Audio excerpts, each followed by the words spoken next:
To me, bodybuilding is not a sport.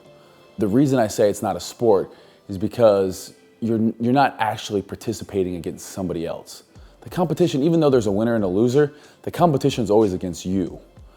And I can't really think of any other sport that's like that. It's just you versus you. And maybe I'm wrong on that, but really it should be about just bettering yourself. If you're going into the gym every day and it's just you versus you, there's no winner, no loser. It's just you getting better. If you keep on doing it, you win.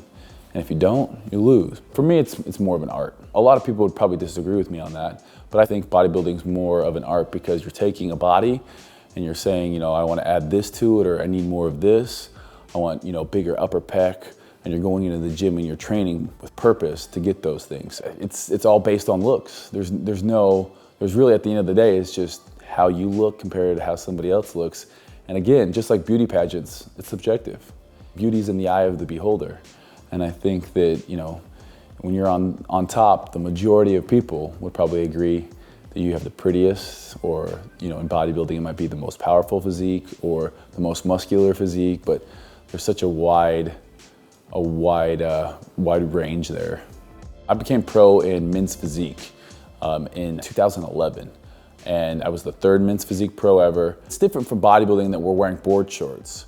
So you actually have to wear shorts that are regulation length. They can't show, any legs, which for me is kind of tough because I think legs are my best body part. But I like the division because I felt like I had more of that beach body physique. I never wanted to get too massive. I never wanted to just solely be about size. I love functionality. I love, I'll do a obstacle course racing, and I'll take up, I'll do surfing. I love being athletic. Do you think pro bodybuilding is healthy?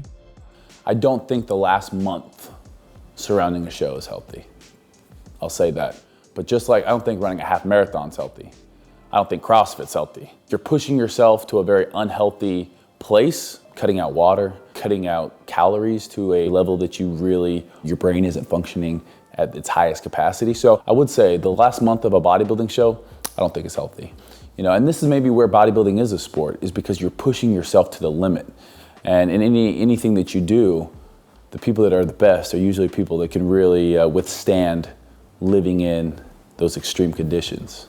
Do you think steroids is a big issue in bodybuilding? Anytime, whether it's professional sports, the Olympics, anytime there's going to be a physical nature, steroids are going to come into play because it gives people an advantage in things. Now, in men's physique where I compete, it's not as big of an issue as it is in bodybuilding, but it's always going to be there. And I think that it's kind of sometimes swept underneath the rug, but I think ultimately it's people's choice. They're going to have to cross that bridge when they come to it. But we need to ask ourselves, even in like our day-to-day lives, the chicken in grocery stores, if it's not hormone free, we need to look at that stuff too and say, how's that affecting our body? It's not just about steroids and sports. It's also about like, what are we putting in our bodies? How healthy are we? At the end of the day, health has to be the main concern. I want to try to achieve my healthiest place that I can be, if that makes sense.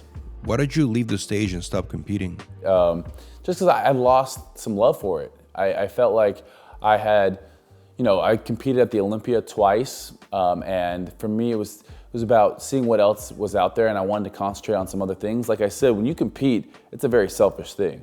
It's all about what time you're eating, what time you're going to bed, the supplements, this and that. And sometimes I see people in the industry really lose themselves to competing, and that's all they can focus on, thinking it's going to change their life if they win a show. But really, at the end of the day, you are who you are no matter what. A trophy's not going to change that. 1 million followers isn't going to change that. Where you live in this world, what you drive, how much money, it's not going to change that. You are who you are. And I think for me, it was time for me to concentrate on a couple other things. So since then, I've been looking at other alternative forms of fitness, wanting to push my body in different ways. I did a yoga retreat in Bali, and I love that because it all helps me out with my bodybuilding. And I'm always doing the bodybuilding stuff in the gym, coming back to it and training. Olympic lifting I messed around with a little bit, looking at how to get stronger, how to program, how can I effectively get better so I can help out other people.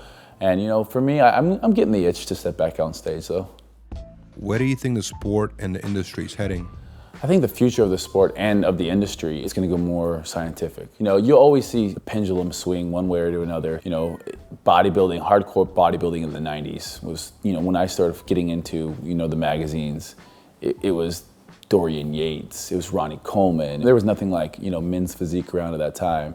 And I think it kind of shifted back to an aesthetic, more, you know, lean physique, and that's where men's physique came out and they saw the growth in that. And now there's classic physique. The future of it is to just, I think, to expand on that, whether it's bodybuilding, men's physique, the credibility has to be there. You know, the blend of kind of the old way of doing things is more in the gym data than just in the science lab data. I think you need both. I think there needs, you know, there's a little bit of bro science isn't bad because you can't learn everything in the lab. It takes going out into the gym and doing things day in and day out, but there's a lot of things we can learn from science that I think that really, with the popularity of bodybuilding, of powerlifting, of CrossFit, all these different things, there's so much interest in human movement pattern and the best way to get stronger, the best way to get bigger.